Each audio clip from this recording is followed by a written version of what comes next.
the Jazz, the high schools. If it's the sport you care about, we're talking about it. The Full Court Press on Sports Talk Radio, 106.9 FM, 1390 AM. The Fan.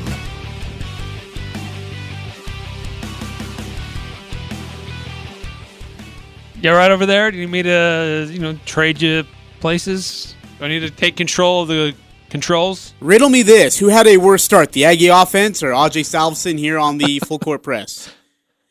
Hello, everybody. Welcome on a gloomy Monday afternoon, which might spell the behavior of many Aggie fans this afternoon after a very rough weekend for their Utah State Aggie football team, who goes to Colorado Springs and returns with bruises and dents and a taste and cup of humility after a beatdown from the very talented Air Force Falcons, 31-7 final in Falcons Stadium. We'll get into all that, the more, the audio and everything in the 5 o'clock hour for you, and get your recap of the top 25 action, a huge upset. What does that mean for the Utah Utes? Now, do they have a chance? We'll also get to some other Mountain West Conference action, including the San Jose State Spartans, who are becoming one of the more surprising and not talked about teams who were buried underneath a rock and a pile of dirt that you could never have got out of, and the Spartans have done just that. We'll get into that more in the 5 o'clock hour. Eric Frandsen on that side. I'm Ajay Salvesen here running the mic and the board, unfortunately for you and for Eric. Eric, happy Monday. Are you doing okay? That was a rough weekend for Utah State, Ajay. Okay, but what about you? Are you okay? I'm okay. I mean, we'll get to see how Gary Anderson, Jordan Love, and Teepa, how they're doing. But you, are you all right? Yeah, You, of course, you run the post game, with Al and Craig and Ryan Boehm. What was the feeling like after that loss? Just utter disappointment. Was there any shock? Yeah, absolutely there was shock. So the game played out. We're watching it. We're tracking it. We're keeping update on what's going on. And we're just like dumbfounded how this keeps playing out in front of our eyes. And as at the conclusion of the game, there were 3 big question marks in my mind. And was this, so what they were is, what's going on with the offense?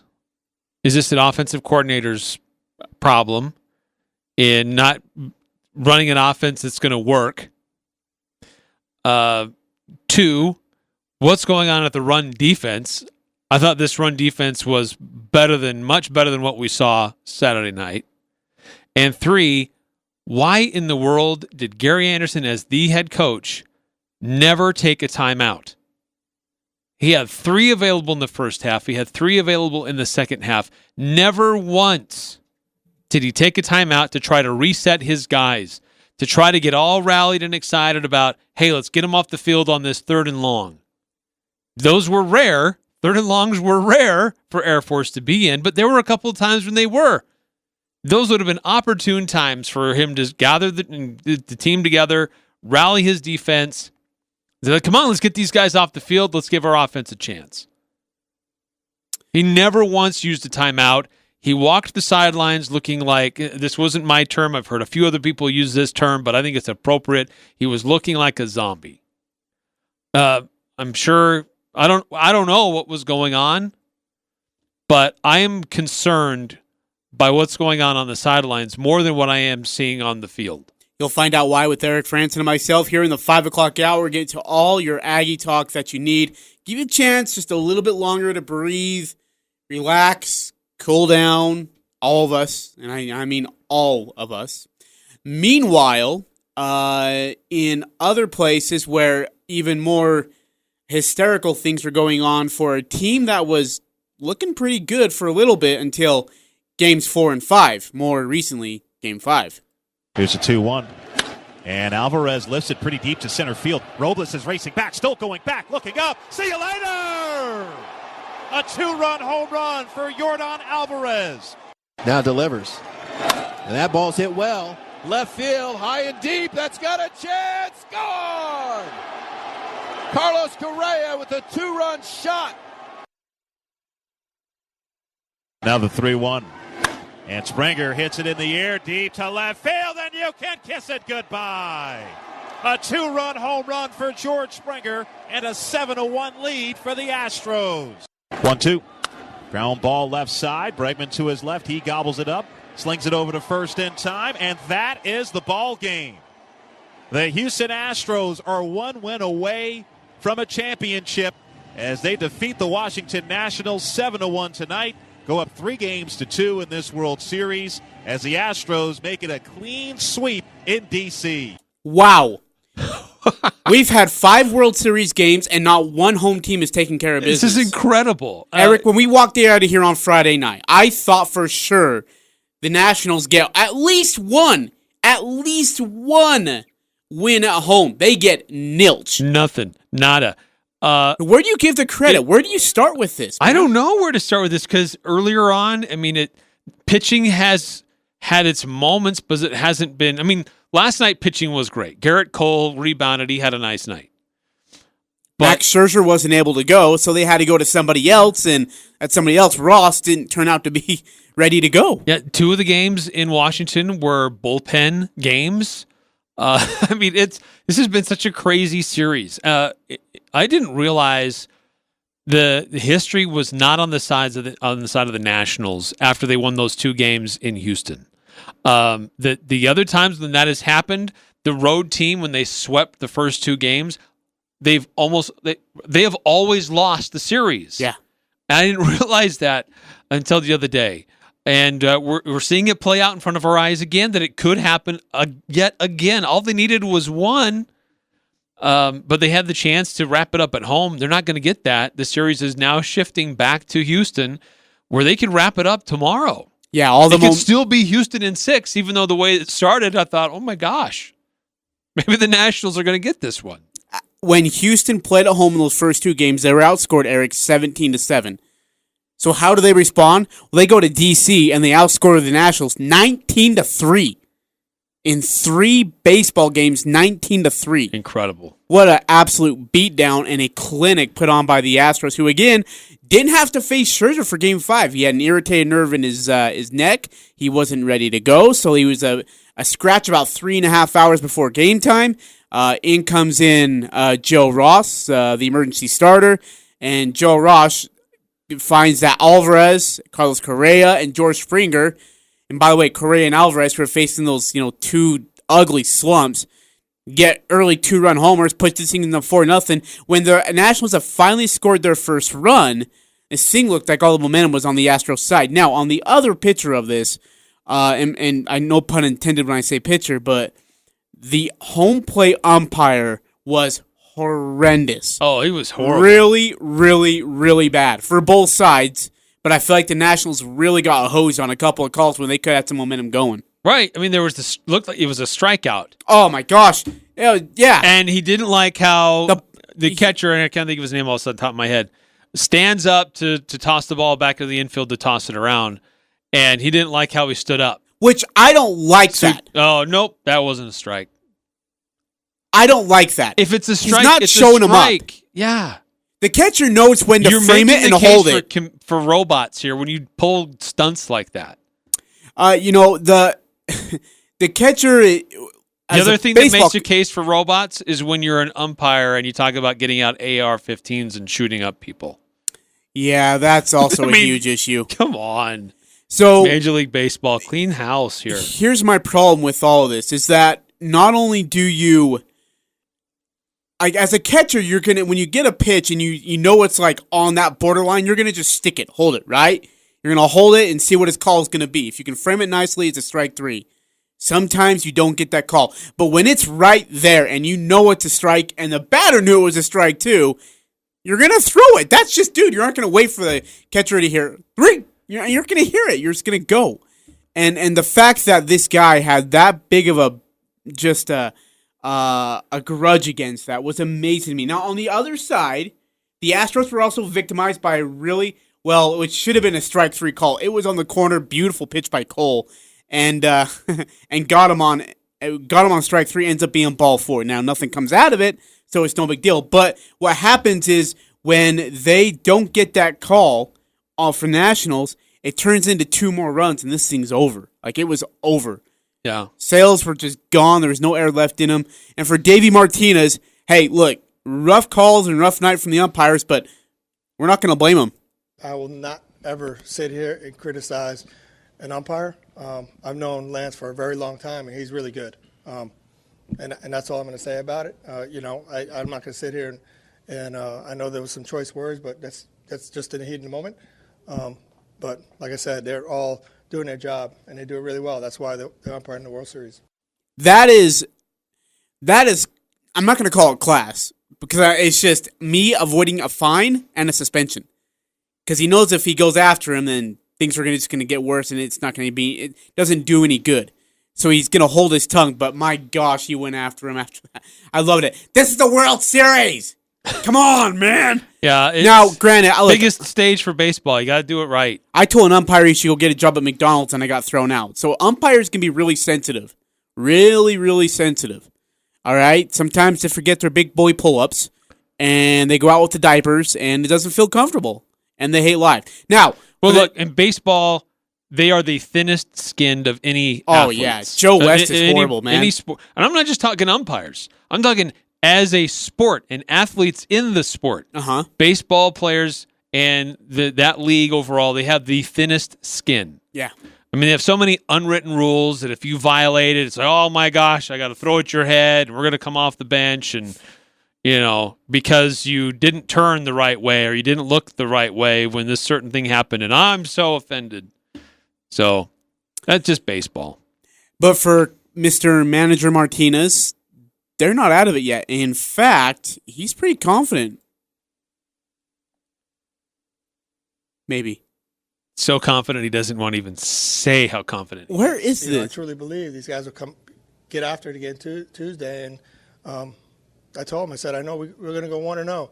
I said, but we're going to play Game 7. I believe that. So keep pushing. Bulletin board material or no? No. He that's been their mantra, is just play one game. Be 1-0, and that's what's got them to this point. It's what got them to the World Series. I mean, what got them through the wild card game. That's what got them through beating the Dodgers. That's what got them through sweeping the Cardinals and winning 2 on the road. They've done a very nice job of doing that, of just not getting ahead of themselves. Granted, they didn't take care of home base at all, but that's not something that they really look ahead too much. I wouldn't say that's been a problem for the Nationals. So let's look ahead to Game 6. You're going to get the most delicious matchup of Strasburg versus Verlander. Steven is 4-0 with a 1.89 ERA this postseason. He won the wild card game in relief, then won a start against the Dodgers and the Cardinals, and now the Astros. In fact, he outpitched Verlander in Game 2. He gave up those 2 runs in 6 innings, and he led the NL with 18 victories this regular season. On the other side, Verlander is the only pitcher to start out 0-5 in the World Series after losing Game 2. He's made 6 starts overall in the Fall Classic. He has a 5.73 ERA. He went 21-6 in the regular season, led the majors in wins, but his 1/3 or 1-3 with a 4.15 ERA in 5 postseason starts. Eric, is there any chance for the Nationals to get back into this? But with Verlander on the mound, I mean, is it over? Oh no, it's not over. It's not over. I mean, do you think the Nationals really do have a chance though in Game 6? I mean, yes. Honestly, yes, I do. They got dominated in Washington, but they dominated in Houston. And Verlander, as good as he is in the regular season, he's had some suspicious moments in the postseason. So I think if I'm the Nationals, man, I wouldn't be overly freaked out. You got Strasburg going to the mound for you. I think that should be a good game. They shouldn't feel like they're out of it. No, absolutely not. Yeah, they've struggled the last 3 games, but look how well they played in the first 2 in Minute Maid Park. So they'll be okay. Eric, let's move on to some other baseball news. We've already talked about managers that have finally got their positions. We have Joe Madden, your former Cubs guy, now going to the Angels. David Ross, a former great Cubs catcher, now as a manager for the Cubs. As a Cubs guy, thoughts? Interesting. I had some mixed thoughts about it initially when I heard his name being floated as a possibility. he was a good catcher. He's a great catcher. He's won multiple rings. He had a great career. Very headsy, smart, understands what's going on. But I just worried a little bit as, giving a franchise like that over to really a young, unproven baseball manager. If he had gone up through a system, if he'd been a bench coach or whatever, something in another position at that kind of level, then, or even in the minor leagues, elevate him to that spot if he looks like he's proving himself to be a quality manager. So I just worry a little about he's unproven as a manager coming in and taking over. It's interesting. I've seen several comments, players making statements that is anonymous or not saying who they are, but several players saying that when they heard his name as a candidate, they were concerned because they knew that he'd be tough on them. They know what it was like when he was on the team, and they know what he'll be like if he's their manager. But I actually take that as a good sign that he understands what's going on, and he's going to have a high level of expectation and try to get him to compete and do well. Just my concern is we don't know. He has no baseline of being a manager, so how is he going to do? Sometimes it's rare, but sometimes you see people step in totally new to all this and do well. But usually it takes them a while before they start to get a feel for how it really works. Those long stretches of managing a team and everything that goes on with the farm system, having to make trades, having to tell a player he's not going to cut it. That's a totally different role than giving constructive criticism as a teammate. Now you have to hire and fire guys. You have to tell them, you're not going to play. I'm going to send you down to the minor leagues, or I don't want you on our team anymore. That's very, very different, and some guys just aren't cut out to be able to do that. Here's David Ross on holding his players accountable. I think there's a little bit of a misconception of maybe the fun-loving Grandpa Rossi, which I love and I'm very thankful for, but I don't think that's me in the dugout as much as I would love to say that I'm that guy. I just, to the core, I'm a guy that has a lot of expectations when I come into work. And you're right. During that spiel, I feel like you said a couple of interesting things. One, he's been there, done that. He has 2 World Series championships to prove it. But 2, it's this mentality that he was built with. Is this younger generation going to be too sensitive to deal with that? That's the biggest problem for me. Yeah, maybe. And initially that was kind of the appeal of Joe Madden, is that he kind of knew how to handle big personalities. And he took a little bit different approach to just don't suck. And that, just that alone kind of makes you smile and get you in a different frame of mind. But over time, though, that worked for a while, but then that shtick kind of wore off. And then, so things didn't start to maintain. And so you're kind of, that pendulum is probably shifting more to the other way. We're going to bring in a guy like David Ross, who might be a little bit tougher. But he's a guy that his teammates loved him. So he's going to be able to relate to the players. How is he going to be with when it needs to be tough and when he needs to have that, hey, you know what? I've been there. Let's go have some fun. Let's not take this too seriously. Manager Ross, your thoughts?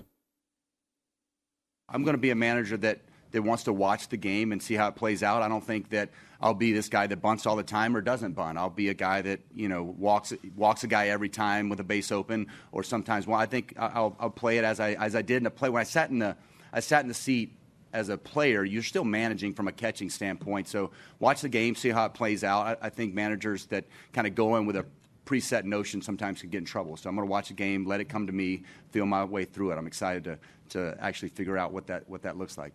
Mr. David Ross is now the new manager of the Chicago Cubs. That's kind of weird to think about, actually. I don't know if I'm quite comfortable with it quite yet. On the other side, Joe Girardi of the Phillies. He's the new Phillies manager. Now, I love Joe Girardi. He's always passionate. He definitely sticks up for his players. Whether he's right or wrong, he don't care. He's going to stick up for his guys. And for him, it's this desire of one thing. This team has a history of being successful. And I'm selfish. I want to win. Yes, that would be the goal, especially when your star player is now sitting at home eating a bag of Cheetos, watching his former team in the World Series right now, going into a Game 5 against one of the best teams in the league itself. So, Eric, thoughts on Joe Girardi getting the new gig at the Philadelphia Phillies? I'm not surprised that he's back managing a team. He had an interesting run with New York. It had some good moments. It had some not great moments. They eventually decided they wanted to move on. But I think that was probably one name that the Cubs fans were looking at a lot. And so David Ross and Joe Girardi are going to be side by side, compared to each other a lot, at least from the Chicago lens. Did the Cubs make the right decision? Did they make the right choice? Should they have gone with Girardi, who had time in Chicago as a player? So certainly he knows the place. He has an affinity, but in the end, who's going to do the better job? Hard to know. But Girardi certainly does have that experience playing in big moments with big staffs, handling big rosters and big named all-stars. But how it works out in Philadelphia, I don't know. I'm happy to see him though back managing, because I think he's good for baseball. May not always win games, but I think he's always interesting. Speaking of great coaches, one continues to have a lot of success, but he's going to never give credit to himself. I've had a lot of good players, a lot of great players, and they're the ones that win the games. And I've had a lot of great assistant coaches on my staff through wins at Cleveland and certainly here. So, I was a part of those, but honestly, players win games in this league, and I've been fortunate. I've coached a lot of great ones. Interviews, analysis, and a little bit of fun mixed in. The Full Court Press on Sports Talk Radio, 106.9 FM, 1390 AM. The Fan.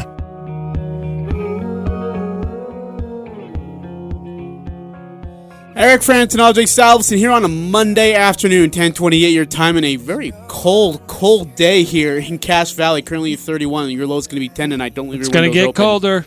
Welcome back to October. Supposed to get snow tomorrow morning. Yep. Welcome back to I guess nearing the end of October, getting ready for November. November 2nd. I think it might change your plans for what you were going to do for Halloween. How so? Running around in that little swim Speedo that you had planned, doing your best impersonation of an Olympic swimmer. No, I was probably not a smart idea. I was actually going to go naked as a Hershey bar. Thoughts? I don't know. I'm trying not to have thoughts. So I got a story for you that you'd like to hear. So about 7 Lord help us all. For Halloween, this is 7 years ago, I was roommates with my friend. We were in Providence, and there on Halloween night, he had all this candy, and he went to his parents' house, and he said, Ajay, I need to have all this candy gone by the end of the night. That is your goal, and I'm not kidding. And I said, okay. And we thought a lot of trick-or-treaters were going to come by. It's really been this cul-de-sac with a lot of little kids. We had maybe 10, 12 at best. And Lace Perry, my closest friend, he had told me again, he's like, I want this candy gone. So I thought, well, I'm going to go do the world a favor. So I went out there, and I go to this park at night, and there's some little kids in costumes, right? And they're going to go to the next house. I say, hey, kids, come over and get some candy.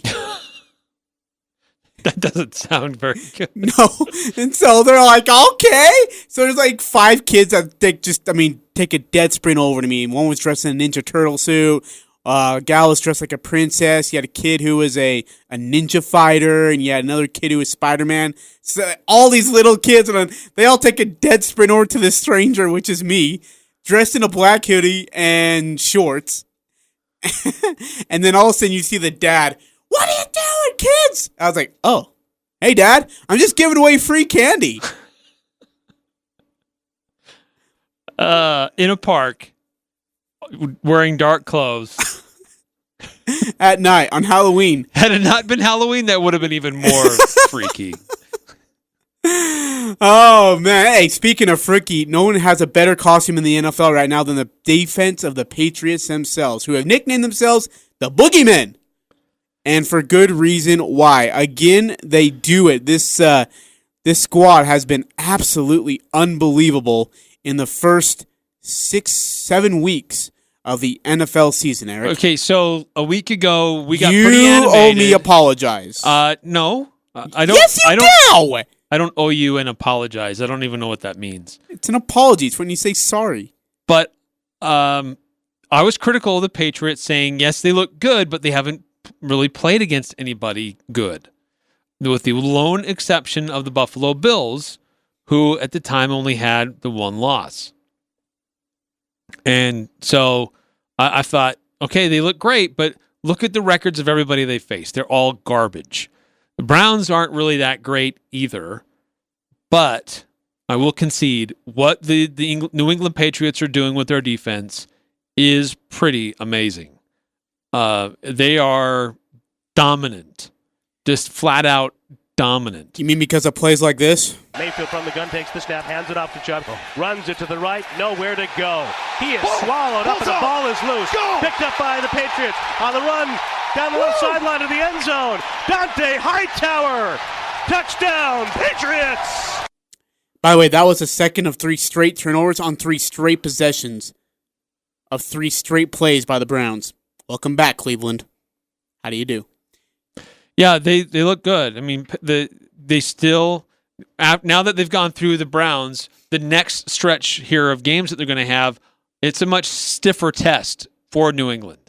They're going to go up against teams with better records, with better offenses and better defenses. But, I mean, starting with the Ravens, they're good on both sides. The Eagles, who knows, every week it's something different. The Cowboys, they started off strong and then they wavered. They're on a bye week this week. Interesting to see how they come back. The Texans, the Chiefs, all of those I would consider to be really not necessarily great teams, but they're all good teams. And so if the Patriots continue what they've been doing, which has been pretty fantastic, if they can continue doing that through that stretch, then my goodness, yeah, this is they're playing at a level that we haven't seen in a very, very long time, if not ever. I mean, it's a great start for New England, what their defense is doing, but they're also doing it against some pretty bad teams. Man, do you and Max Kellerman like to hang out and have a club soda on the rocks and just find ways to bash Patriots even when they keep winning games? I didn't bash the Patriots. You did. I didn't say that they were bad. Again, you continue to deny the fact that they're one of the best. I said they are. In a subtle way, you did. I said they're they're not playing good football teams. Their defense has been really, really good. It's been outstanding. But then you have to put the disclaimer on. Well, they're playing bad football teams, disclaimer. Even though they're still NFL professional football players and they're doing it consistently every single week. You continue to say every week they're still not playing good football teams. The only team they beat with a winning record were the Bills. That's not their fault. No, they're still NFL football teams. In that game against a winning football team, they won that game by 16-10. So they're beating bad teams, which a good team should do. And they're a good team. Juju, what do you guys do? I don't know what the heck that was. I don't know, Juju. They're a good football team, and their defense is playing outstanding. I will definitely say that. In more meaningful sides, and you probably think he sucks too, and that's understandable. Coach Belichick wins 300 games and now trails Don Shula by a lot, but he trails Don Shula. But nonetheless, when the face of your franchise, that being Tom Brady, which you probably think he still sucks as well, he has some thoughts on the greatest coach of all time. Pretty amazing. 300 wins is pretty spectacular. He's, best coach of all time, and it's a privilege to play for him. For as many years as I have, he's taught me so much. He's had a big influence on me, and he's taught me about pro football. He's taught me about leadership and consistency, dependability. All the things that I think he really preaches to us as a player is what we get out of him as a coach. What makes him great is that he doesn't go out to dinner with Tom. Like you talked about Ross needing to be a manager and not a players guy. That's what makes Belichick great. I remember when he cut Lawyer Milloy, the captain of the defense. He cut him after they'd won the Super Bowl and shipped him off. And the whole entire Patriots world hated this guy more than they've ever hated him in their lives. Ever. They hated him at that point. And they realized that they got Rodney Harrison later on and that there was a plan to it all. And that's, for a coach, it's always been about having great players. I've had a lot of good players, a lot of great players. And, they're the ones that win the games. And I've had a lot of great assistant coaches on my staff through, the wins at Cleveland and certainly here. So, I was a part of those. But, honestly, players win games in this league. And I've been fortunate. I've coached a lot of great ones. And here's the thing, though. Now they have to get ready for the Baltimore Ravens, who, in Eric's mind, is a much, much better football team than the New England Patriots. It's always good to win. It's good to beat Cleveland. It's good to beat anybody. It's a tough league to win in. So, proud of what the guys did. Proud of what this team accomplished today. And but we got bigger goals ahead. And we know the Ravens are going to be tough next week. I don't care about this game or what I did or what anybody else did. So, we're going to have to turn the page quickly and move on to Baltimore. And Baltimore it is for the New England Patriots, who are now 8-0. They're halfway through the year. It is Eric, fourth time they've been undefeated this far into the season. Wow. It's an incredible franchise that knows how to win. They do a great job of reinventing their offense and reinventing their defense. It's not like they change a lot and all of a sudden one year it's power run and next year it's spread. But finding the right pieces and adjusting with who they have, they've always done a great job with that. They've always taken kind of what I'd say a dispassionate approach to who they have. And look, we need to be better. You may be a fan favorite, but we need to make a change and go, we like what this person over here is doing. We're going to elevate them. You may get moved. But you know what? If you do the right things and you stay around and you do what we ask you to do, you're going to win games and you're going to go to Super Bowls. That's how New England goes. Other scores from yesterday: Vikings trounced the Redskins, who now fall to 1-7 now overall. They beat them 19-9. Eagles, who nobody can figure out, not even their own fans, beat the Bills, by the way, 31-13. The Chargers, what a wild game this was. 17-16 winners over the Chicago Bears because their coach decides to take a knee instead of trying to run it further and get closer into field goal range, takes a knee, has his kicker go from there, and botches the kick. Eric? What the heck? Special teams issues for the Bears has been crazy in the last 3 years. Yes. There have been numerous occasions where they just don't do the right little things in special teams to get themselves wins when they shouldn't be able to get wins. And this was another case. I mean, come on. Is it that hard? Well, ask the Bears and they can answer that for you. We're going to get to our one of these games here in just a little bit because something very special happened. A guy that all of us local fans have fell in love with. Lions beat the Giants 31-26. Titans over the Buccaneers 27-23. Ryan Tannehill had a great, great day as a sub for Marcus Mariota. Aren't you glad? Yeah. I saw him on Sunday morning and I thought, I don't have a quarterback. So I needed to pick him, and I dropped Mariota for Ryan Tannehill, and that's what gets me the win. Colts over the Broncos. Jacoby Brissett has been really good in just managing this team just to go get wins. He's not going to be your playmaker of any sort. He is just going to be a game manager to get you a win. That's all you want out of him.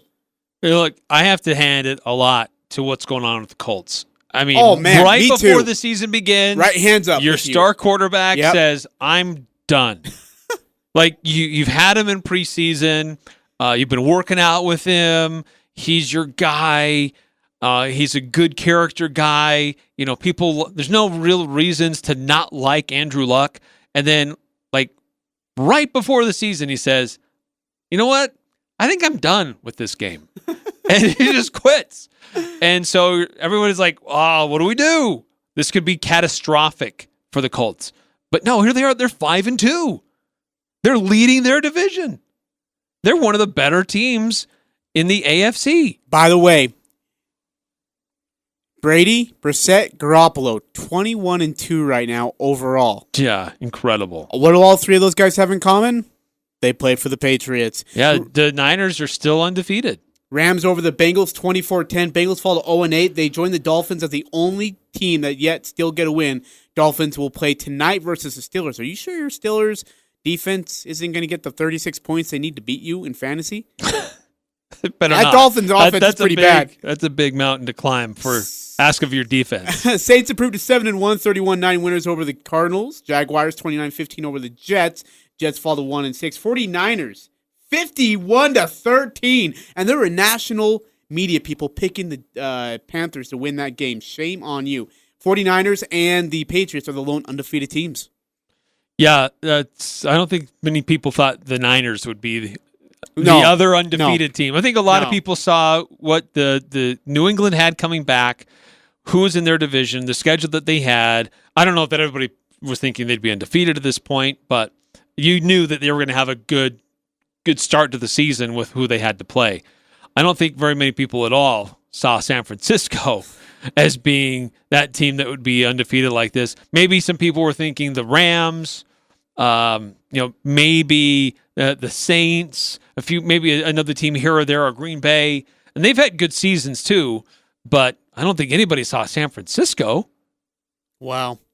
27-24 Texans over the Raiders. Texans go to 5-3, and the Chiefs losing a heartbreaker to 31-24 to the 7-1 Packers. Now, going back to a game that was played earlier on Sunday morning, Seahawks 27-20 winners over the Falcons, but it was more the local story that we loved about this win, Eric.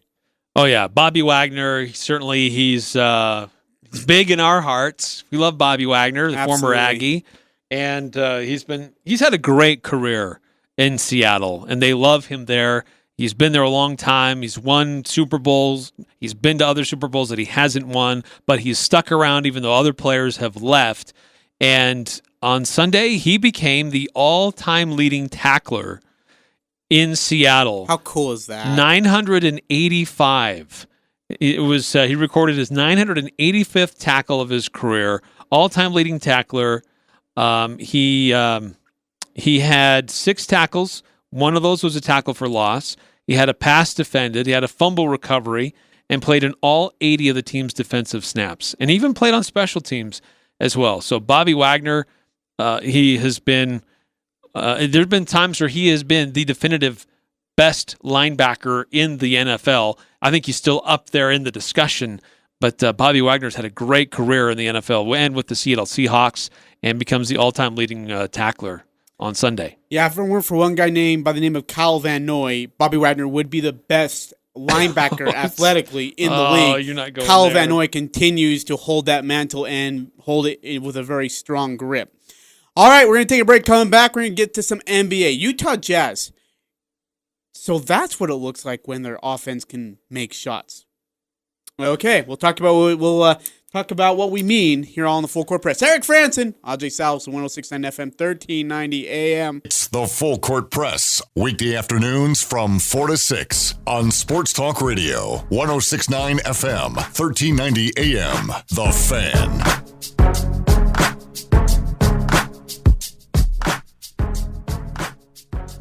Hey, don't forget the world-famous Harlem Globetrotters are coming to Cache Valley on Friday night, November 8th, and the Fan has a chance for your son or daughter to be an honorary junior Globetrotter ball kid. They'll watch the game from the Globetrotter bench, get free tickets and autographs for the whole family, plus a Globetrotters t-shirt.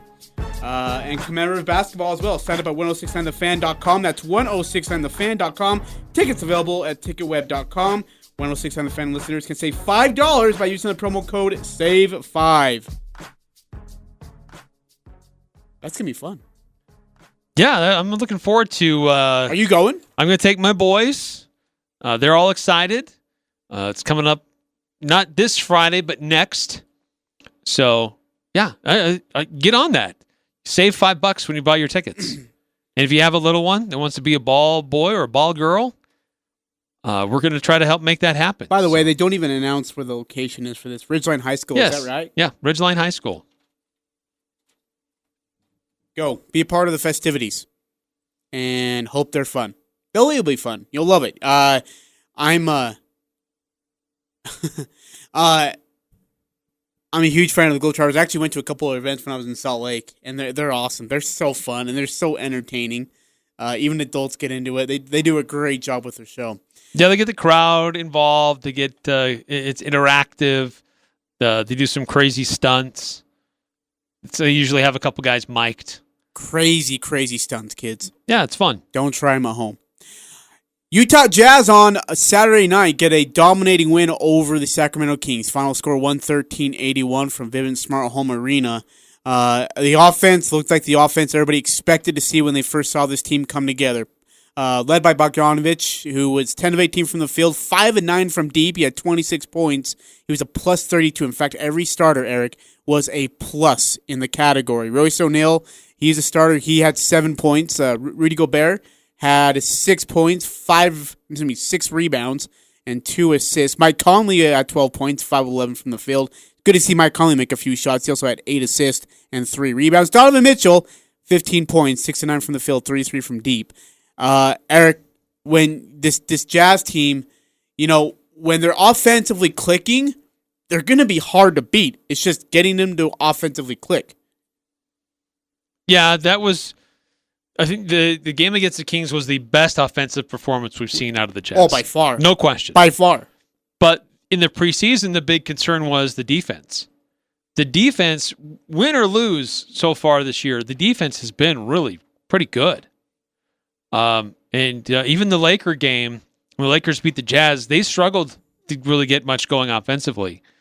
So the Jazz defense has been improving. We kind of got the sense that it just would take a little bit of time for things to click for the Jazz. It did against the Kings Saturday night. I think it'll need to continue to click tonight against the Suns. That sounds weird to say, but the Phoenix Suns, they've had a great start to the season themselves. But before we get too much into that game tonight, I think it was a big statement game for Bojan Bogdanovic. Yes. That he missed not going to the Laker game.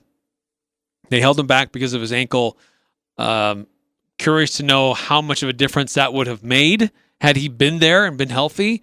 And certainly having Mike Conley finally make some shots, that helps too. Yeah, when he's not going 1 of 24 from the field in 2 games, definitely helps. Hey, what's your thoughts on Joe Ingles coming off the bench? I don't mind it. I think he brings that an attitude, and he can initiate offense if necessary. He's a stabilizing force for the team, offensively and defensively. So I think it's an interesting move. I'm okay with it. Joe had 8 points, 2 of 5 from deep, 2 of 5 from the field. He also had 4 rebounds and 3 assists, 3 steals. That's the other thing is, we look at the points because that's what matters on the scoreboard, but Joe all around was probably the best player on the whole entire court at all times. Well, when you look at what he did overall and his whole body of work, he was great, being active and involved in a lot of different things. Because there have been a few games here and there. He didn't really do much in L.A., but I think it's just I don't think any Jazz fan should be hitting any panic button yet. They shouldn't be pulling out any hair. It's still very early in the regular season, and it's going to take a little bit of time for everybody to understand their roles and how they mesh together, what their personalities are. Even though they've been practicing together for a month now and playing games in the preseason and a few already in the regular season, it's going to take a little bit of time. But they'll get there. Phoenix or Sacramento, not that great. I mean, they've got some young talent, but the Jazz made them look silly. A team that they're going to have a little bit more difficult time with tonight is, guess who? Yeah, the Phoenix Suns. Now, the Jazz made season-high 18 three-pointers and tied a franchise record with 13 in the first half. In Phoenix, the Suns made 17 threes and tied a franchise non-overtime record with 43 attempts. They beat the Los Angeles Clippers, yes, those LA Clippers, 130-122. This could be a high-scoring game tonight, as long as Ricky Rubio doesn't shoot. Yeah, but look, this is a Phoenix Suns team that took Denver, who some people say is going to win the West, took them to overtime, had their chances to win. And that game was in Denver. So this is a team that's tied with the Clippers right now on top of the Pacific Division. Granted, I know it's only a few games in, but this is a team that looks like they are no longer satisfied with being the doormat of the Western Conference. Booker looks better. He looks like he's matured. He's doing better with getting his teammates involved, not just being a black hole whenever the ball goes to him. And I think having a steadying force like rookie Rubio, I think that makes a big difference. They got DeAndre Ayton. They've got some really good pieces there, and I still like their coach to see how that works out. And you're going to actually get one of the most highly anticipated matchups in the middle of Rudy Gobert and Aaron Baines. This should be a thriller for everybody. Good old Aaron Baines, man. He's got so many fans locked down, it's ridiculous. Him and Brian Scalabrine, I don't get it. I absolutely don't get it. Now, looking at we're looking extremely early into this, but, the Clippers right now, they're 2-1, but they had that dominating win over the Lakers and then throttled the Warriors, who are having more issues than just, one player leaving and one player being out. Sorry, I don't mean to distract. I forgot the DeAndre Ayton suspended. He's suspended for 25 games. Yeah. That's right. I totally forgot about that. Yeah, that's why you got Kaminsky and Aaron Baines playing for him right now. That's right. Yeah. And on the other side, really quickly, this Lakers team could be really good when they want to. I feel like Dwight Howard, he had that breakout game in the second one. I think it was the win over Charlotte. But I still feel like Dwight Howard holds this team back. I don't know if he's like what they saw in him, and they're like, yeah, let's bring him in. He'll help us. I still don't know what it is. But his role is minor, and anything he does above that is gravy for the Lakers. And I think he wanted to go out and prove something that his time before was kind of a fluke. He was a forgotten commodity in the NBA. I forgot he was even still in the league. I know. Isn't that crazy? I thought he'd retired. Or he had a career-ending injury. I had totally forgotten about him. But I think he wants to prove everybody wrong that he can still play. He still has stupid antics. I mean, when he went to the ground with, who was it? Against the Jazz. Oh, it's George Niang. With Niang. Yeah, I mean, he's laying on top of him. He's putting hands in places he shouldn't, and then acting like he's the victim. Yeah, he's still the same old. I'm just telling you, he's going to hold that team back from winning a championship or even being in the NBA Finals. Just mark it now. All right, we're going to take a break. Come back. We'll wrap up the first hour. Get ready for the second hour, and it is all football talk. It is a lot of Aggie talk, whether you like it or not. Listen, you suffered on Saturday night. We're going to try and be your therapist to help you through on a Monday afternoon. You had the great KVNU postgame, but we're going to try and walk you through it and get you ready for a team down south who, I don't know, give me something that's meaningful to them. The Tabernacle Boys. I don't know. Okay, that came out wrong. I don't really know where you're going with that. It doesn't matter who you root for. The Full Court Press has all the high school sports covered. The Full Court Press. Connect with us on Facebook, Twitter, and online at 1069thefan.com.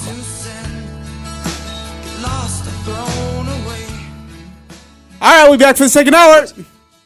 I'm Dan Patrick, and this is Above the Noise. October is arguably the greatest month in sports. All four major pro sports are going on. College football in full swing, college basketball not far away, and it's a great test of where the nation's sports interests lie. We know football ratings are going to be great. Baseball's doing its best to keep the World Series on everybody's radar, but it's an ever-changing entertainment landscape. This weekend was theoretically as good as it gets, but I was struck at how overwhelming all the choices were. 10 different games to watch. It can be overwhelming. And then there's the non-sports. What if you're binge watching on Netflix, or you're tempted to go to that after a pitching change in the World Series? And I don't mean to complain. All the options are great. It's a golden age in many ways. It's just different from how I grew up watching sports, and will likely change even more in the coming years as technology and taste continue to evolve in the world of sports and entertainment. I'm Dan Patrick, and this is Above the Noise.